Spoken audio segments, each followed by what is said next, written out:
Hello everybody and welcome. My name is Derek Neal. I'm the executive producer here at Maximum Games, and I'm excited today to be able to bring you this sneak peek into our upcoming action-adventure title, Extinction. What you're about to see is a small slice of one level, and this is a very early pre-alpha build, so please expect some things to change between this and the final version. With that said, let's get started. Extinction takes place in a lush, vibrant fantasy world, full of painterly textures and bright, rich colors. But this world has come under siege by an organized army of massive otherworldly invaders known as the Revenni, who have begun systematically eradicating humanity off the face of the planet. You play as Avil, one of the last of the Sentinels, a legendary group of warriors with the skills and tools necessary in order to take down these massive foes. The gameplay in Extinction emphasizes high-speed traversal around the environment.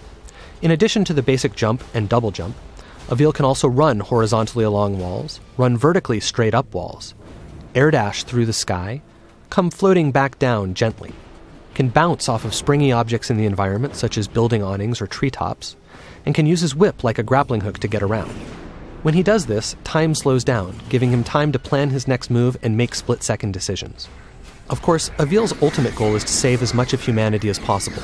He needs to protect them from the constant onslaught of the ogres and their minions. He does this by engaging them in real-time, skill-based combat. In addition to his series of regular strikes, he can also execute powerful AoEs, launch enemies into the sky, slam them back down to the ground, cancel his attacks into rune strikes for massive damage, and cancel his attacks into dodges in order to evade his opponent's strikes. Of course, the star of the show is Avil's combat with the ogres. Now, with their minions defeated, it's time for Avil to take on their master, one of the enormous Revenni who has been rampaging through the countryside, obliterating everything in our fully destructible environments. The ogres themselves are fully dismemberable, but they wear armor in order to protect themselves. In order to take this beast down, Avil must first destroy that armor. This is done via a powerful charged-up rune strike. Once the armor is destroyed, Avil can then dismember the limb underneath.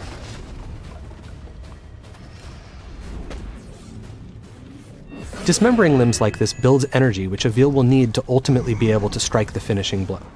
And as you can see, this ogre is none too happy about the loss of its leg, and Avil has to dodge its attacks while also trying to remove the remaining armor in order to get to the limbs beneath them.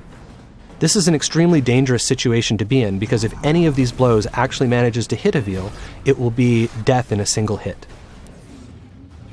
Having now absorbed enough power and weakened the ogre sufficiently, Avil is now ready to go ahead and strike the finishing blow. Using the traversal options we showed off earlier, Avil is able to climb up the ogre's back, take out its helmet, and deliver the coup de grace.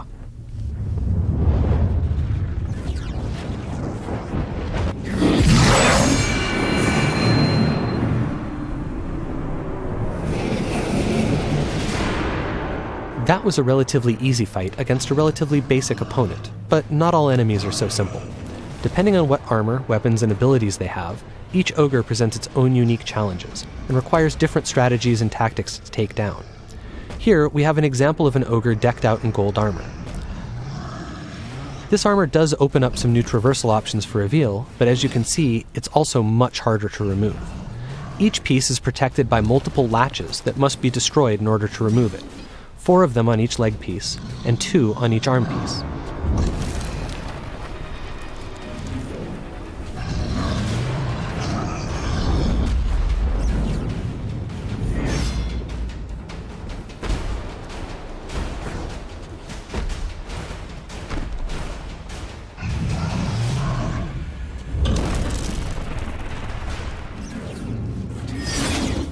Having finally destroyed all the latches, Avil is now able to dismember the first of this ogre's legs. Moving on to the arms, however, is now much more difficult, as they are constantly moving, making it hard to target those tiny latches. Avil must dodge the ogre's attacks and their minions' attacks while doing this.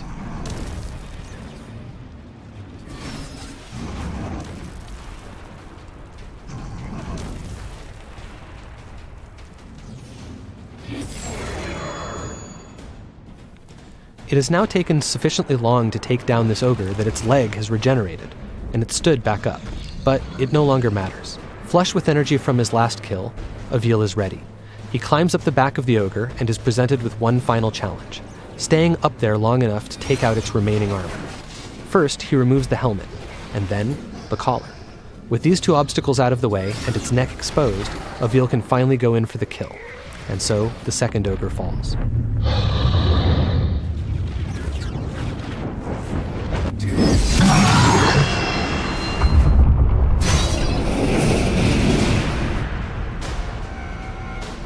As I said before, this was just a short glimpse into some early pre-alpha gameplay, and there's much more to come.